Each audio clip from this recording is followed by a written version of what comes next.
Este pasaje, Juan 3:16, tenía pensado abundar un poquito hacia adelante, pero ni siquiera voy a exponerlo de una forma completa el versículo. Podríamos dar muchos versículos, 3, 2 o más. Porque tanto este pasaje de Juan 3:16 como otro pasaje de Pablo, de Romanos 10:9, tienen toda la historia de la redención resumida en el pasaje. Son pasajes demasiado comprimidos que tienen el mensaje de salvación de una forma increíble.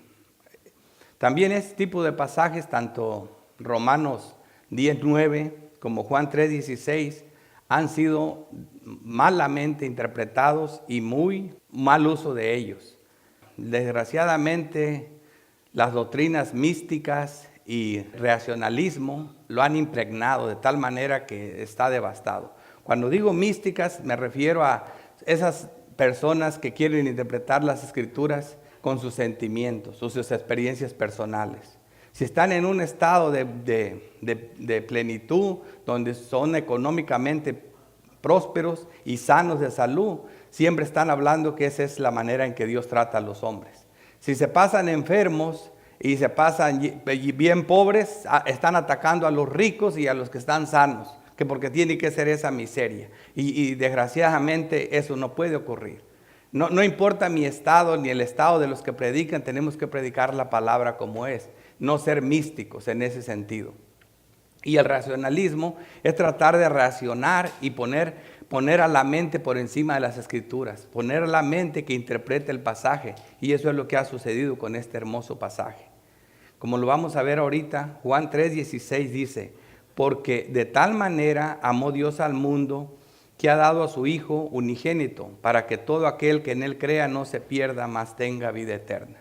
Así, la pura palabra ¿por qué? Nos está conectando con la historia de Nicodemo. Esta división fue debido a este pasaje, ha sido tan famoso, ¿me entiendes? Que se predica solo, pero este es prácticamente en el contexto de la conversación que tuvo Cristo con Nicodemo. Nicodemo pregunta: ¿qué se necesita para nacer de nuevo? Cristo le dice cuál es el proceso de nacer de nuevo, y parte de esto, esta es la explicación que Cristo le da, ¿verdad? Por eso cuando Cristo le dice: como Moisés levantó la serpiente en el desierto, así es necesario que el Hijo del Hombre sea levantado, para que todo aquel que en Él crea no se pierda, mas tenga vida eterna. Y continúa Cristo: porque de tal manera amó Dios al mundo, que ha dado a su Hijo unigénito. Y esta palabra ha dado se refiere a dado en muerte. ¿Por qué? Por el contexto. Ya vi unos allí que usando la gramática dicen que ha dado se refiere más bien a su parte cuando nació Cristo. Pero aquí no, en el contexto eso no lo permite. Eso es precisamente porque leen Juan 3:16 solo.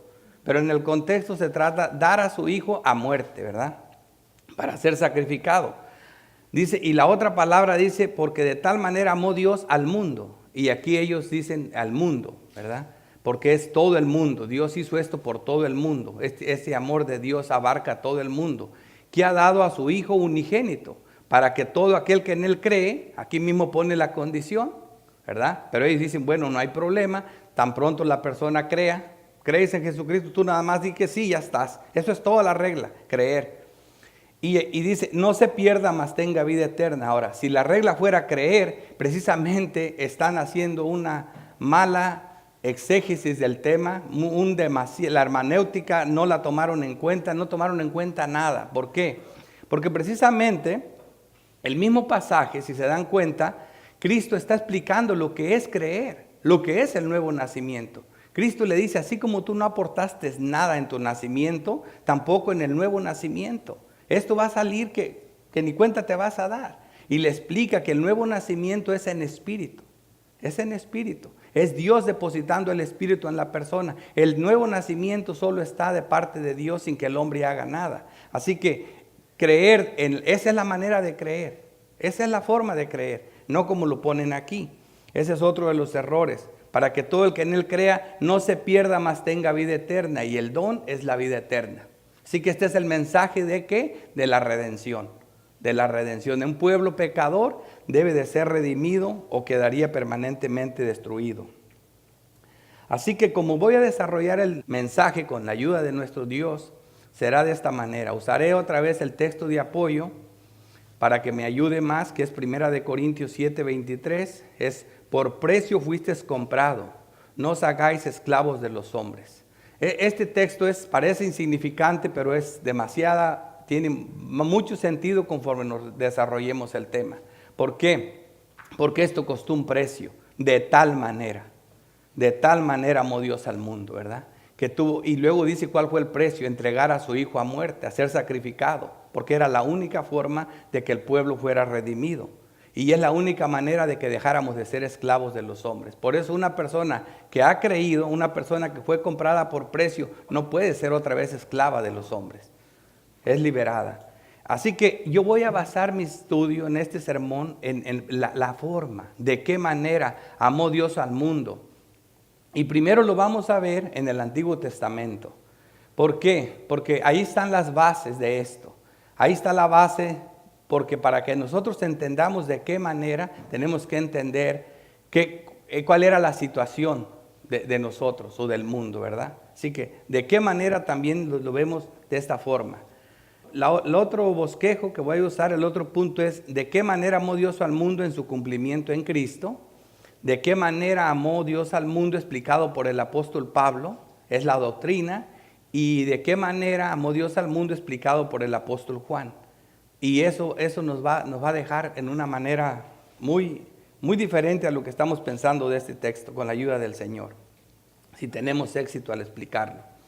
Así que, ¿de qué manera amó Dios al mundo en el Antiguo Testamento? Lo primero que vamos a ver es la situación. Nosotros ya sabemos que en Génesis 3 vemos que el hombre cayó en pecado, ¿verdad? Y está destituido de la gloria de Dios. El hombre cayó en pecado y somos una masa de gente pecadora que urgentemente necesitábamos ser redimidos. La palabra mundo aquí está condicionada con el creer. ¿Por qué les digo esto? Porque también ese es otro de los errores teológicos que cometen. Dicen que mundo significa todos y cada uno del mundo. Y sabemos que no. Por ejemplo, nosotros tenemos bien claro que siempre la palabra mundo está condicionada en el contexto inmediato. Por ejemplo, cuando dice en Lucas 2, versículo 1, que por aquel tiempo César Augusto mandó que todo mundo fuera empadronado. Sabemos nosotros que lo que condiciona la palabra todo mundo es que el imperio que abarcaba César Augusto, que era el imperio romano. Así que los países que no pertenecían al imperio no iban a ser censados. Así que lo que condicionaba la palabra mundo era el imperio romano. O como lo vemos también en otro pasaje que viene siendo en 1 de Juan 2, versículo 2, donde dice: y Él es la propiciación. Significa que Cristo hizo propiciación en favor nuestro y nuestro pecado es completamente borrado. Entonces, si entendieran lo que es propiciación, no entenderían que no se refiere a todos y cada uno del mundo. Porque si la propiciación de Cristo aplicara a todos y cada uno del mundo, ninguna persona fuera al infierno, ninguna. Así que lo que condiciona la palabra mundo está en el contexto inmediato. Y aquí en Juan 3:16 viene siendo el creer. Creer. Y creer, no creer como lo piensan ellos. Estamos hablando de un creer como el que Cristo le acaba de explicar a Nicodemo. Y lo vieron ustedes en el sermón pasado, en ese sermón que vimos los 7 estornudos de Nicodemo. Así que vamos a ver aquí Éxodo 33, versículo 18. Este pasaje es la maqueta de la única solución que había para que el pueblo del Antiguo Testamento y del Nuevo Testamento fuera redimido: dar a su Hijo unigénito. Cristo nos hace una maqueta de esta ilustración, y esta maqueta, hermanos, es muy débil. Haz de cuentas que la maqueta está muy por debajo de lo que verdaderamente son las cosas. En otras palabras, lo que es los tipos, ¿verdad?, están muy por debajo de lo que es verdaderamente el antitipo. Y Jehová descendió en la nube y estuvo allí con él, proclamando el nombre de Jehová. Aquí le proclama. Esta es la manera que Moisés ve a Dios. Le ve solo la espalda, ¿verdad? Y pasando Jehová por delante de él, proclamó: Jehová, Jehová fuerte, misericordioso, piadoso, tardo para la ira y grande en misericordia y verdad, que guarda misericordia a millares, que perdona la iniquidad, la rebelión y el pecado, y que de ninguna manera tendrá por inocente al malvado. Es interesante todo esto. ¿Qué estamos viendo? Dos cosas. Estamos viendo que Dios tiene planes de misericordia, de perdonar. Es la buena noticia, ¿verdad? De misericordia, de perdonar el pecado, la maldad y la iniquidad. ¿Por qué? Porque todo el pueblo está bajo pecado. Eso es algo hermoso. Está en Dios, en su amor. Perdonar la maldad, el pecado y la iniquidad. Pero tenemos un problema, otro decreto divino. Otra de sus decretos es que por ningún modo tendrá por inocente al malvado. Y ahí estamos en problemas. Eso era lo que se sabía de Dios en el Antiguo Testamento, y eso era algo que no parecía tener una solución. Por eso dice Proverbios 17:15, que el que justifica al impío y el que condena al justo, ambos son igualmente abominación a Jehová. Así que, ¿cómo Dios iba a justificar, a tener misericordia y a justificar a los impíos sin cometer abominación? Ese era un problema que estaba en el Antiguo Testamento. Y en el mismo Antiguo Testamento, Dios nos da lo que sería una aparente solución del problema. En la maqueta que les dije de Abraham. Es una aparente solución. Primero vemos aquí en Génesis 22, versículo 2. Y dijo, toma ahora tu hijo, tu único, que es su unigénito, Isaac, a quien amas, y vete a tierra de Moriah y ofrécelo allí en holocausto sobre uno de los montes que yo te diré. Esto es bien interesante, porque vemos que Abraham era el hombre perfecto para ser padre. Él era un hombre que tenía una esposa a la que amaba, tenía muchos criados, era rico en plata, en oro y en animales, en esclavos. Tenía amor por un hijo. Vemos que él se había hecho cargo de Lot. Entonces Abraham era el padre perfecto. Él amaba y anhelaba ser padre. Dios, de una forma milagrosa, le da un hijo a él y a su esposa, Sara. Un hijo tan deseado y tan amado, que cuando el muchacho tendría algunos 10 años, 12, no sé, Dios le dice esto que le está diciendo ahorita. Y esta es la historia en la Biblia más incomprensible, más dramática, más cruel que hemos visto en la Biblia. Que en la mente del hombre, muchos hombres cuando leen este pasaje ya dejan de leer la Biblia, ya no pueden más. Es muy incomprensible. Porque este era lo que Dios le estaba pidiendo a Abraham. Así que es algo muy cruel. Y no, realmente estas cosas no pueden ser así. Era algo tan doloroso, tan terrible para el pueblo de Dios, que esta situación que estamos viendo aquí. Era algo que lo que le estaba pidiendo Dios a Abraham era imposible que Abraham lo pudiera cumplir. Pero fíjate, aquí vamos a ver la fe probada de Abraham.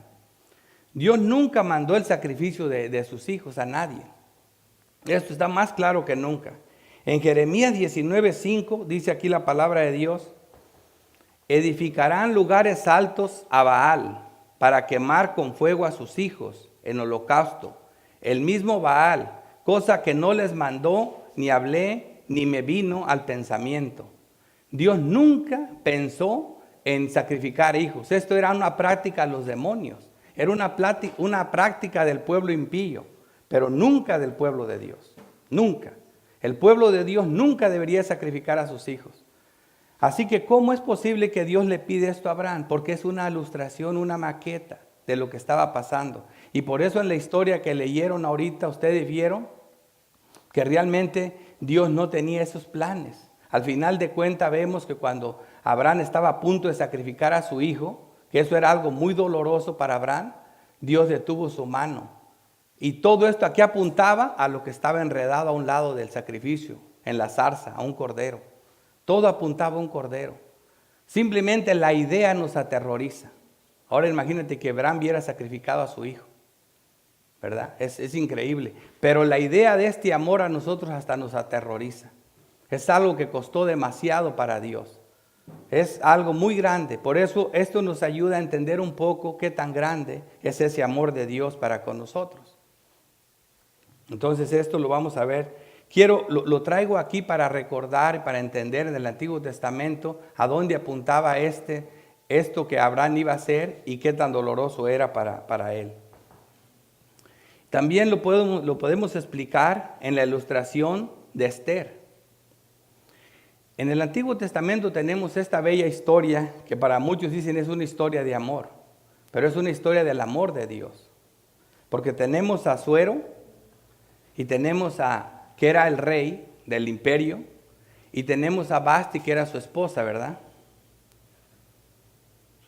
Entonces vemos aquí nosotros que Asuero hizo un banquete muy importante y invitó que trajeran a la reina Vasti para presumirla, para mostrarla, y ella se negó a venir.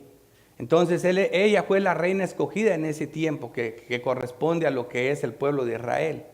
Pero aquí estamos viendo que precisamente ella se negó a venir al banquete. Y vemos en las historias de Cristo cuando Jesucristo, tenemos una parábola de que hizo un banquete, una fiesta de bodas y invitó al pueblo escogido y no quisieron venir. Entonces dijo, bueno, vayan a todos los lugares, a los campos y inviten a todos los que puedan venir, a quien sea, y tráiganlos porque mi casa será llenada.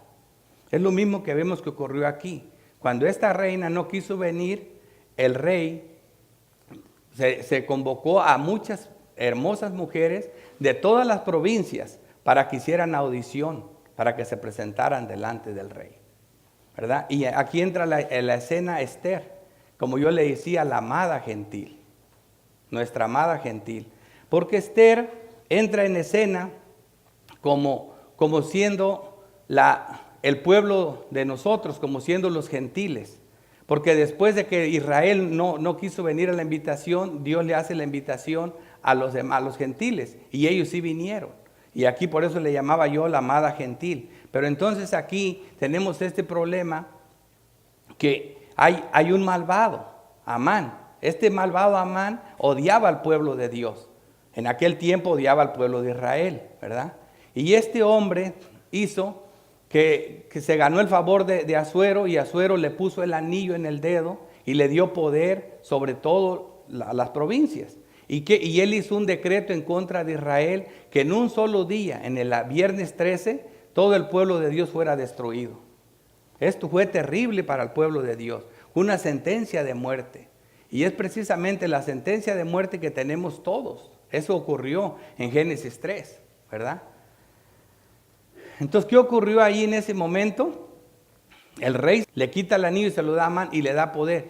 En Génesis 3, el diablo agarra poder. Adán era rey. Adán tenía todo el control y todo el poder, pero cuando cayó el pecado, lo tomó Satanás el control. Por eso se le llama el Dios de este mundo, el Dios de este siglo, porque él tomó el control, él tomó el poder. Entonces ahora vemos nosotros que Amán tiene el anillo del rey y tiene poder. Satanás tiene poder y está dispuesto a destruir el pueblo de Dios en un día. Entonces vemos nosotros aquí que Esther, ¿verdad?, también tenía una sentencia de muerte, o también así como también tenía un problema. ¿Por qué? Porque no se podía arrimar al rey Asuero y pedirle que salvara a su pueblo, porque el rey no le había llamado, y si alguien se acercaba al rey sin ser invitado por el rey, tenía una sentencia de muerte, a menos que el rey extendiera su cetro y la salvara, ¿verdad? Y fue precisamente lo que ella alcanzó. Dice, ella encontró gracia, benevolencia, misericordia. Esa es la solución que necesita el pueblo para ser salvo. Gracia, misericordia, benevolencia. Y precisamente eso fue lo que ella encontró. Por eso el rey, cuando ella se postró, alzó su cetro, ella no murió. Pero entonces, después de todo esto, ella tenía un problema muy grande. Que esa ley, ese decreto, de acuerdo a la ley de los medos y de los persas, no podía ser revocado. No podía ser revocado. Amán tenía una orden a 50 codos de altura para colgar a Mardoqueo, al representante de los judíos, ¿verdad? O sea, Mardoqueo es un tipo de Cristo en esta historia. Lo quería colgar ahí. ¿Y qué fue lo que le sucedió? Lo mismo que le sucedió al diablo. El día que creyó que iba a ganar, el día que puso a Cristo en la cruz, ese día perdió. En la misma horca que estaba preparada para Mardoqueo, allí fue colgado Amán, ¿verdad? ¿Y qué ocurrió en ese día? Hubo un cambio de anillos. Dios o el rey Asuero le quita el anillo a Amán y se lo pone en el dedo a Mardoqueo. Entonces Mardoqueo ya tenía el poder de Dios como lo tuvo Cristo, pero había algo que hacer. Había dos decretos. Uno era que todo el pueblo fuera destruido por su pecado, lo que ocurrió en Génesis 3. Todo el pueblo tenía que ser destruido por su pecado. Y el otro decreto era de misericordia y gracia, ¿verdad? Entonces, ¿cómo fue la solución en esa historia? Nosotros la vemos ahí, que Mardoqueo encontró la solución y el pueblo fue liberado. Pero ¿cómo es la solución en nosotros, en Cristo? Y eso nos introduce a nuestro segundo encabezado. ¿De qué manera Dios al mundo en su cumplimiento en Cristo? Y por eso en esta historia de Nicodemo nos lo explica. Vemos otra vez, como dice, así como Moisés levantó la serpiente para que todo el que en él crea no se pierda y sea salvo, la serpiente fue levantada, ¿por qué? Porque el pueblo era picado de la víbora, de las culebras. El pueblo estaba emponzoñado y iba a morir. El pueblo clamó a Moisés, Moisés rogó al Señor y el Señor le dio la solución. Otra vez levanta a 50 codos, levanta un asta y pone ahí una serpiente de bronce. Y el que vea la serpiente será salvo de la enfermedad o sano, ¿verdad? Es la misma solución que Cristo le dice. ¿Esto qué significa otra vez en el cumplimiento Cristo? Le dice Cristo a Nicodemo, cuando veas eso, esa es la solución. Ese va a ser tu nuevo nacimiento. Esa es la salvación del mundo. Cuando veas eso, Nicodemo, acuérdate de lo que yo te dije. Y fue precisamente cuando Cristo fue levantado que se cumplió lo mismo que pasó allá en la historia de Esther. Ahí estaba colgado Cristo, ¿verdad? Como un culpable, como un Amán. Ahí estaba colgado Cristo como una serpiente, porque estaba muriendo por los hijos de la víbora, por la descendencia de la víbora llenos de pecado. Ahí estaba colgado Cristo, ahí se cumplió. ¿Por qué se cumplió ahí? Porque por la doctrina maravillosa de la imputación. Porque si no hubiera sido por esa doctrina, nunca hubiera podido Dios justificar al impío, ¿verdad? Sin cometer abominación, jamás hubiera podido Dios o dar por inocente al culpable sin cometer abominación. Cristo agarró el pecado, lo llevó sobre de él, y el que estaba colgado en la cruz era un verdadero Amán, un verdadero hijo de la serpiente, un verdadero maldito. Cristo murió como un maldito, llevando el pecado de cada uno de nosotros a la cruz. A cambio, Cristo nos da su justicia perfecta a cada uno de los escogidos, y esas personas son justificadas por Dios. De esa manera no se cumplieron los dos decretos divinos. Ahí fue, hermanos, en ese lugar, en esa cruz, que tiene sentido el Salmo 85:10. Ahí la misericordia conoció a la verdad. Ahí empezaron a coquetear la misericordia de Dios con la verdad de Dios que iba a ser puesta. Ahí se dio un beso la justicia con la paz. Porque justificados por la fe en Cristo tenemos paz para con Dios. Ahí se hizo la reconciliación. Ahí se acabó la enemistad que había entre el hombre pecador, ¿verdad? Y Dios. ¿Por qué? Porque Cristo la clavó en la cruz. Cristo logró eterna redención. Cristo nos reconcilia con Dios y logra la propiciación para su pueblo, ¿verdad? Eso fue lo que se logró ahí, hermanos. Entonces, entendiendo esto, ahora vamos a ver con mejor claridad lo que sigue. Entendiendo esto, que está en la historia, que está en el Antiguo Testamento, que tuvo su cumplimiento en Cristo, estamos viendo de qué manera amó Dios al mundo. ¿De qué manera? Yo no tengo palabras, ni ningún pastor las tiene para explicarles de qué manera. Es increíble el amor de Dios hacia nosotros. es muy grande. No había otra solución. 2 decretos que no pueden ser quebrados, ni por los medos ni por los persas, y menos cuando los decretos son celestiales del Dios que nunca cambia, del infinito. Menos, jamás podían ser revocados. Pero Dios encontró la solución en Cristo. En Cristo Jesús se pudo besar, como vemos aquí en este hermoso Salmo 85. La justicia y la paz se besaron. Entonces, pensando esto, vamos a entender cuando los apóstoles nos explican esta hermosa doctrina y entendamos qué significa el amor de Dios que está en este texto de Juan 3:16. Porque de tal manera amó Dios al mundo, que dio a su Hijo unigénito.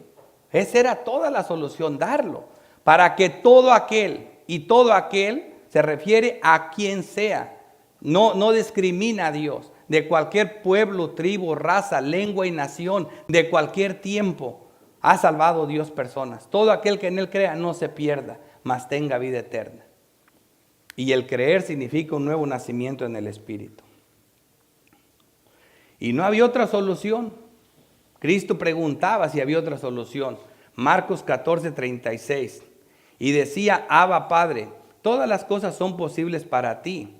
Aparta de mí esta copa, mas no lo que yo, sino lo como tú. Mas no lo que yo quiero, sino lo que tú. Aquí vemos clarito que no había otra solución. Cristo tenía que morir en la cruz.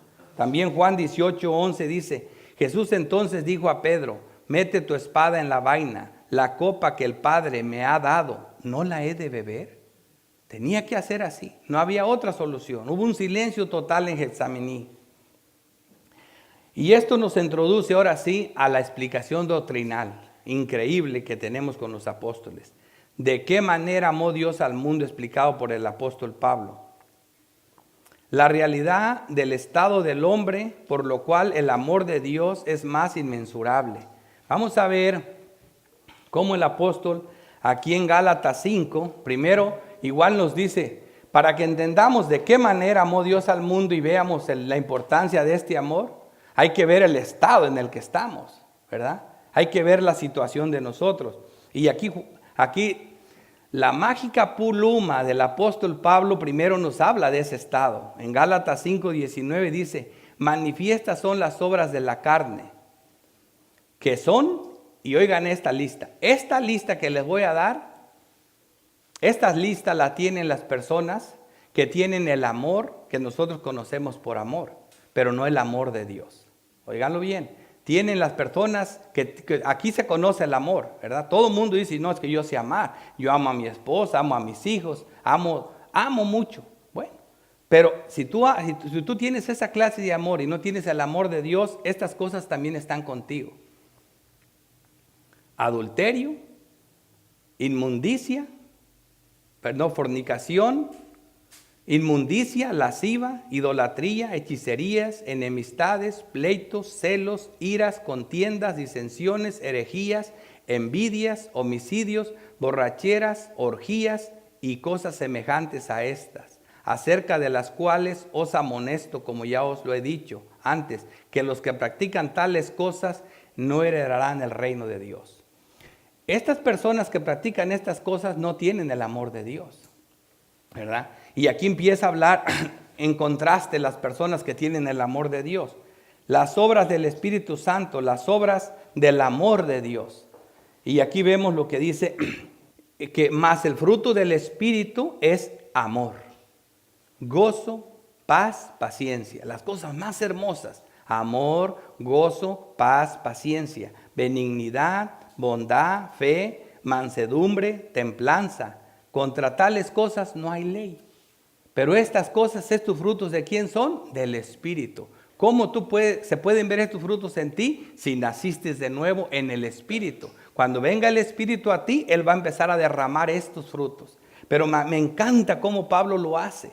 Cuando Pablo, cuando hablamos del amor y sus frutos, en 1 Corintios 13, Pablo nos va a enseñar cuándo se empieza a derramar el amor de Dios. En el amor de Dios se encuentran todos los frutos del Espíritu Santo. En el amor esa es la base.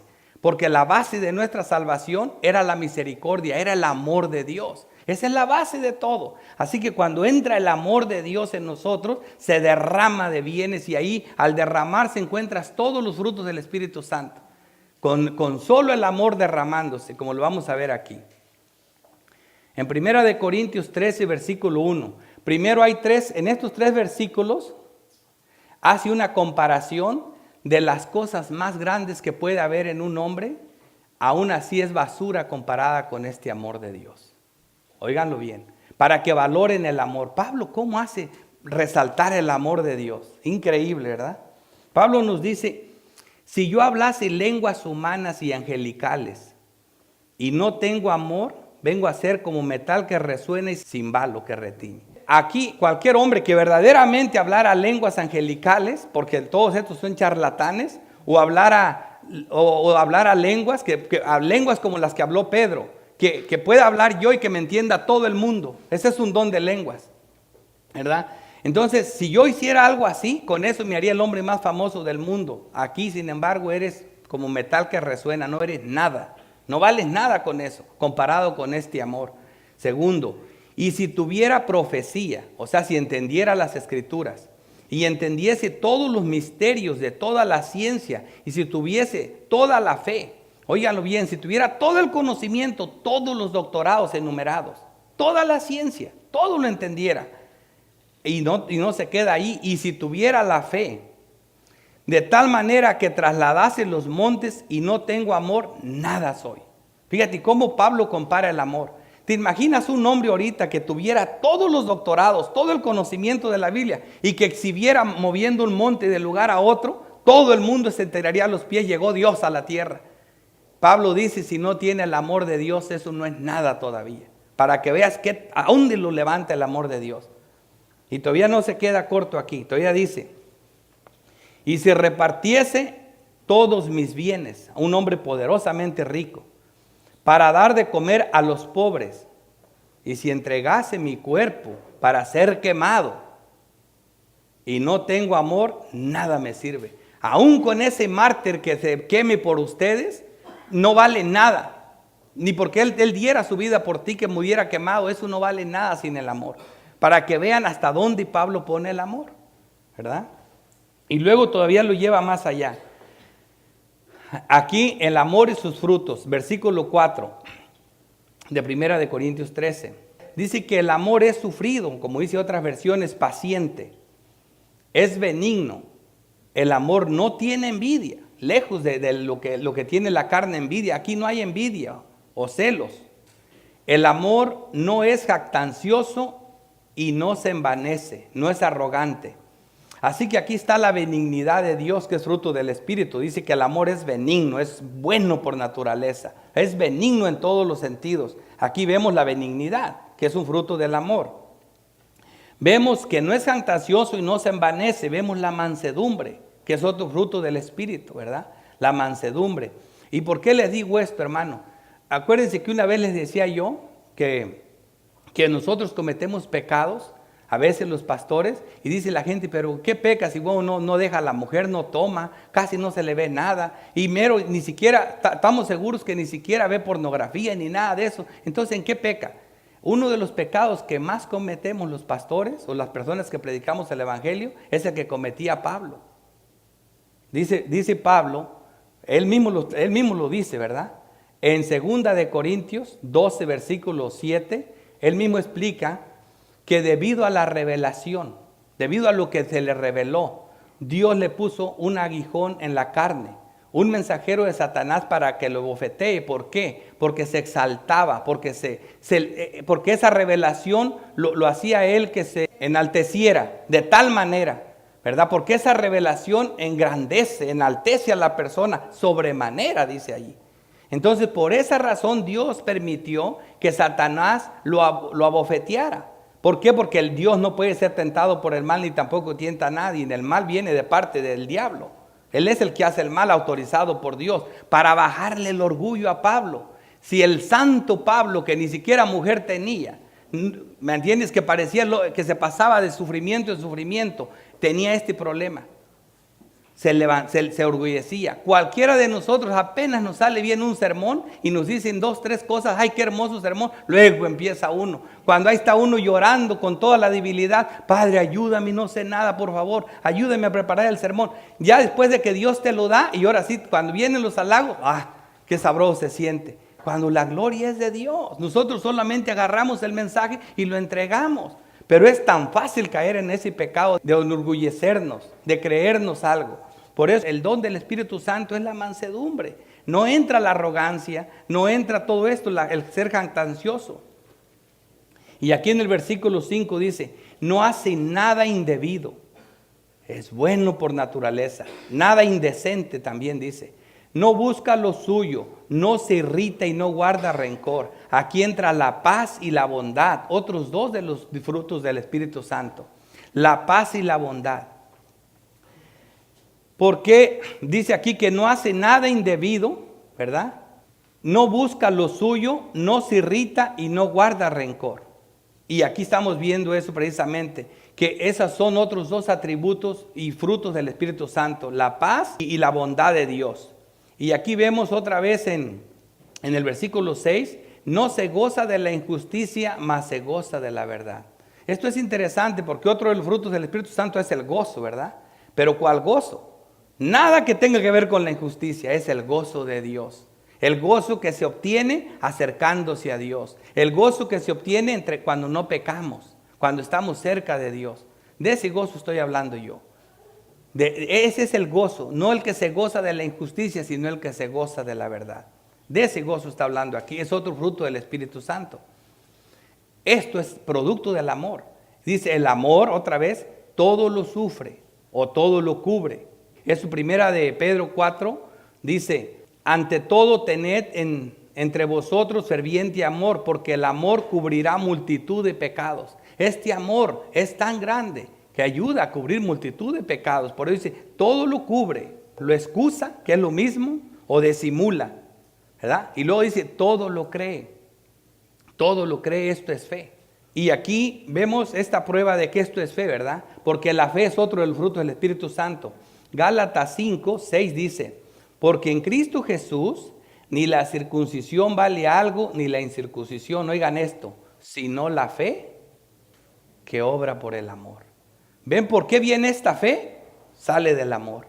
Por eso le dije el amor y sus frutos. Todos estos dones del Espíritu Santo que Pablo cita primero en Gálatas, esos son frutos del amor. Del amor salen.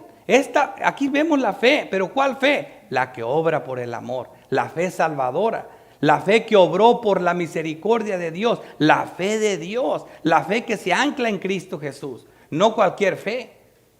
Esa es la diferencia. Todo lo espera, todo lo soporta. La paciencia es otro de los frutos del Espíritu Santo.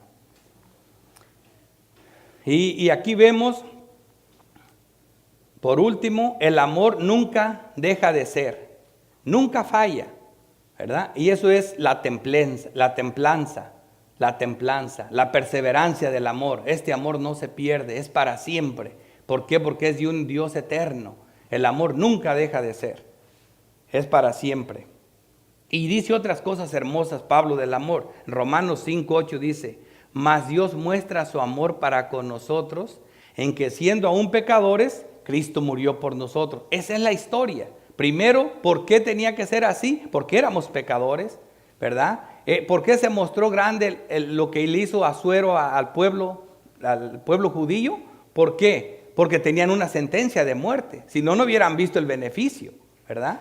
¿Por qué vieron con agrado la serpiente que fue levantada en tiempos de Moisés? Porque al verla se sanaron de la picadura de la víbora. Es más, tanto la querían que la agarraron, la bajaron y la vieron como algo tan apreciado que la guardaron a un ladito de la tabla de los 10 mandamientos adentro del arca.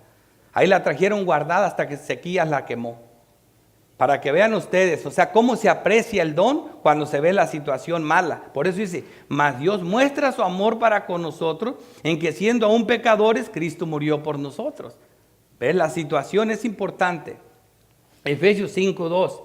Y andad en amor, como también Cristo nos amó y se entregó a sí mismo por nosotros, ofrenda y sacrificio a Dios en olor fragante.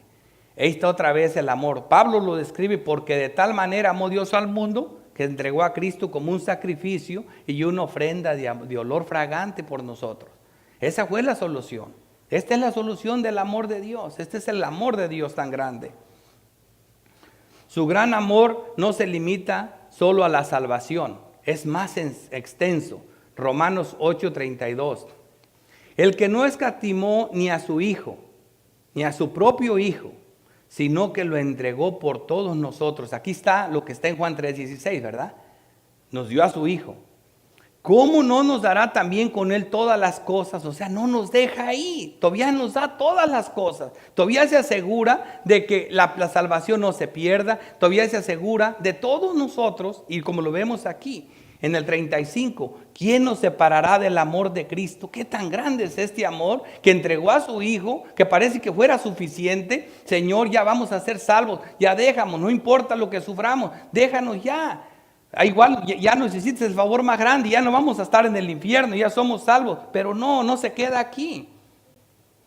¿Quién nos separará del amor de Cristo? Tribulación, ahí está Él, ese amor. Angustia, ahí está ese amor. Persecución o hambre o desnudez o peligro, espada, ahí está el amor de Dios. 38. Por lo cual estoy seguro de que ni la muerte, nada, ni la muerte. ¿Ves qué grande es el amor de Dios? ¿Ves cómo solo las Escrituras, hermanos? Nadie puede explicar ese amor de Dios. ¿De qué manera amó Dios al mundo? ¿De qué manera nos ama, Señor? De que ni la muerte, ni la vida, ni los ángeles, ni principados, ni demonios, ni potestades, ni lo presente, ni lo porvenir, nada, no está al azar, ni lo alto, ni lo profundo, ni ninguna otra cosa criada nos podrá separar del amor de Dios que es en Cristo Jesús, Señor nuestro. ¿Ven qué grande es ese amor? Ni siquiera nosotros mismos podemos separarnos de ese amor, aunque queramos nosotros, porque somos una cosa criada, somos criaturas. ¿Se fijan? La doctrina es tan hermosa, pero qué bonito nos sirven las ilustraciones del Antiguo Testamento para entender mejor, para valorarla más. Pero qué hermosa doctrina dan estos santos apóstoles, los teólogos de teólogos, lo más grande que hay. Ellos son los que nos hablan de este amor. Ahora vamos a ver nuestro cuarto encabezado. ¿De qué manera amó Dios al mundo? Explicado por el apóstol Juan. Otra pluma mágica, ¿verdad? Le llaman el apóstol del amor. Primera de Juan 4:8. Aquí nada más, este pasaje tan malentendido. El que no ama no ha conocido a Dios, porque Dios es amor. Y esta es la sonaja que repiten por todas partes: Dios es amor. ¿Cómo un Dios de amor puede ser matar niños? ¿Cómo un Dios de amor? Ahí viene la razón y las emociones otra vez. ¿Cómo un Dios de amor? ¿Por qué? Porque Dios es amor. Exactamente, Dios es amor. Pero Juan te explica todo. Es precisamente el amor la razón de nuestra salvación. Fue el amor de Dios por la razón que el pecado está sepultado. Es por el amor de Dios que ocurren estas cosas. Dios es amor. Dios es amor. ¿Y sabes qué, hermano? Ahora nosotros sabemos que ese amor de Dios brilla más en la justicia de Dios. Precisamente este amor es grande porque es justo y es santo y es bueno. Dice, en esto se mostró el amor de Dios para con nosotros, en que Dios envió a su Hijo unigénito al mundo para que vivamos por Él. Este amor precisamente tuvo su nacimiento en la justicia de Dios. ¿Verdad? Allí comenzó a beneficiarnos en la justicia. Por eso le dice Cristo a Nicodemo: espérate, hasta que no me veas a mí como a la serpiente. Ahí es donde el amor se va a derramar. Ahí donde vas a entender las cosas. Dice el 10, en esto consiste el amor. No en que nosotros hayamos amado a Dios, no, ese es el amor del mundo, ese no es. Sino en que Él nos amó a nosotros y envió a su Hijo en propiciación por nuestros pecados. Si no hubiera dado Cristo esa sangre y nos hubiera rociado y nos hubiera limpiado, jamás hubiéramos conocido ese amor de Dios. En eso consiste el amor.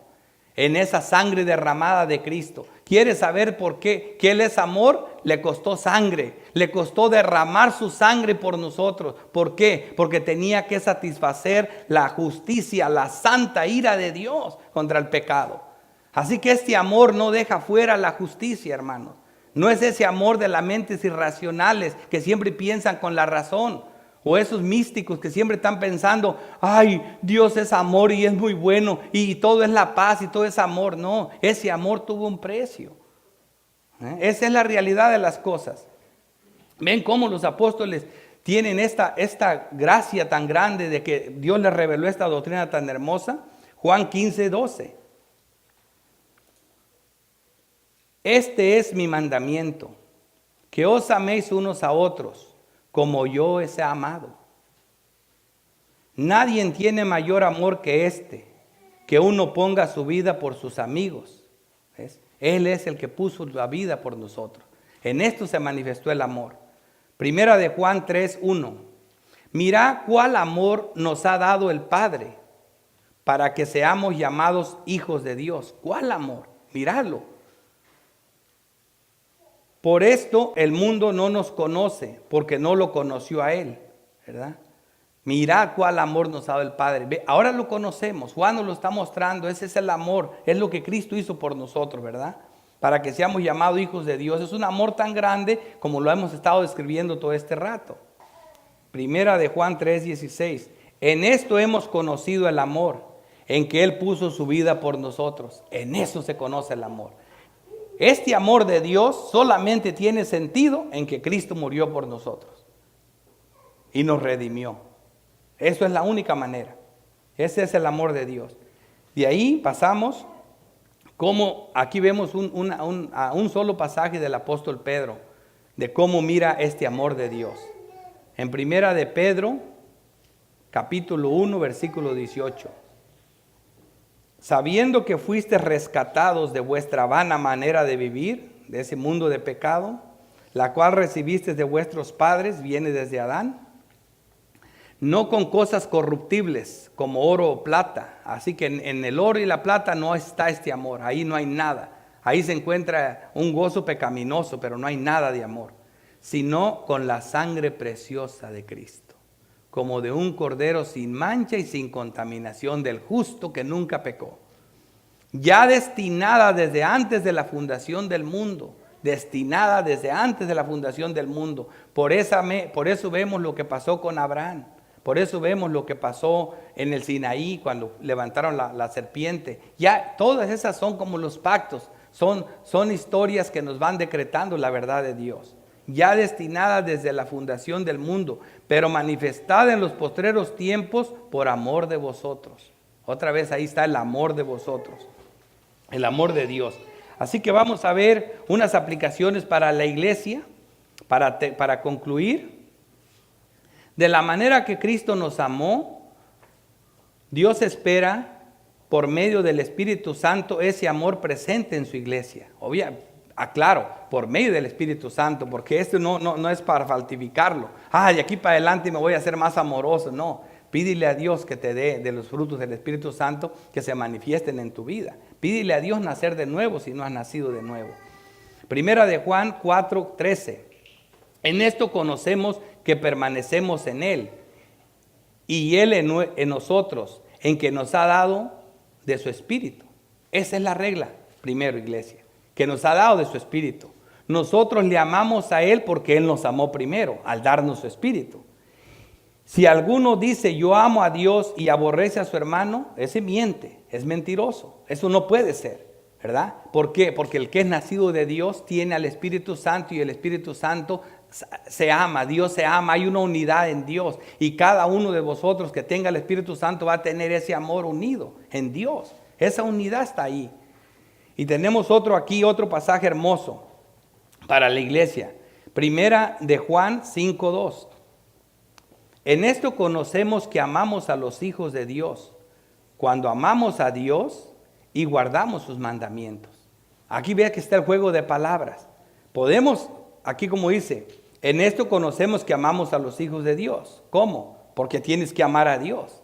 ¿Y cómo vas a amar a Dios? Con el Espíritu Santo que Dios puso en ti, si creíste, si naciste de nuevo. Y guardamos sus mandamientos, que es lo primero que va a ocurrir. Una persona que nace de nuevo, una persona que nace de Dios, guarda sus mandamientos. ¿Por qué? Porque el Espíritu Santo no sabe hacer otra cosa que regenerar a la persona, que guardar los mandamientos. Versículo 3. Pues este es el amor a Dios, que guardemos sus mandamientos, y sus mandamientos no son gravosos. O sea, hay gozo en eso. Guardar los mandamientos no es tipo como lo hacen los arminianos, como religión, sino como un gozo.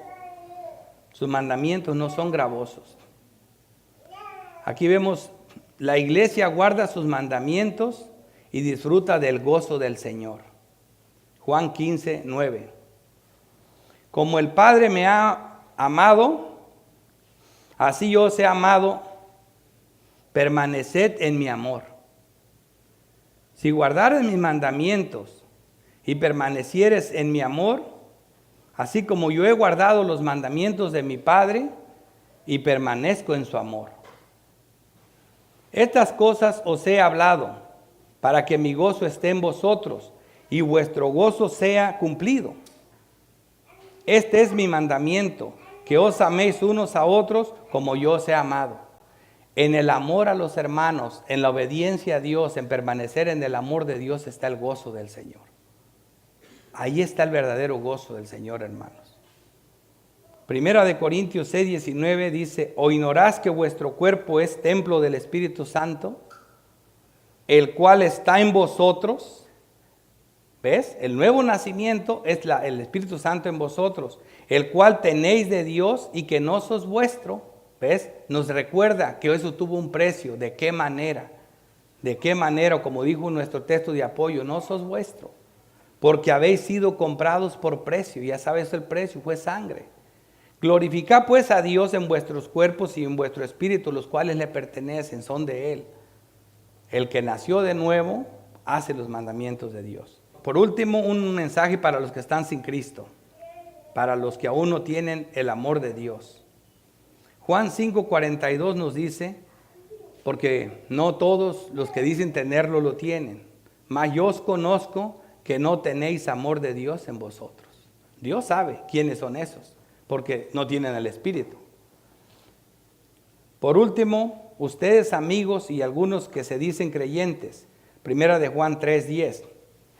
En esto se manifiestan los hijos de Dios y los hijos del diablo. Aunque se oiga cruel, nomás hay dos clases de personas en el mundo. Todo aquel que no hace justicia y no ama a su hermano no es de Dios. Todo aquel que no hace justicia y no ama a su hermano no es de Dios. Nosotros sabemos que hemos pasado de muerte a vida en que amamos a los hermanos. El que no ama a su hermano permanece en muerte. Terrible, pero esa es la realidad. Pidámosle a Dios que nos haga participantes de este amor. Oremos.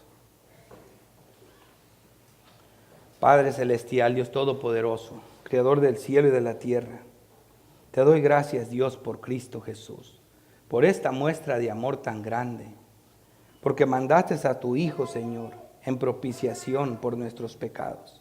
Qué grande es tu amor, Señor, al mostrarnos ese amor en lo que más amabas tú, Señor, porque eso satisfació tu justicia perfecta, Señor. Gracias por Cristo Jesús. Gracias por los hermanos. Gracias por el amor que nos das unos para con otros. Recibe las acciones de gracias y los ruegos de tu pueblo, Señor, que se te ofrece lleno de gratitud por el amor que ha derramado sobre nosotros. En Cristo Jesús te damos las gracias. Amén.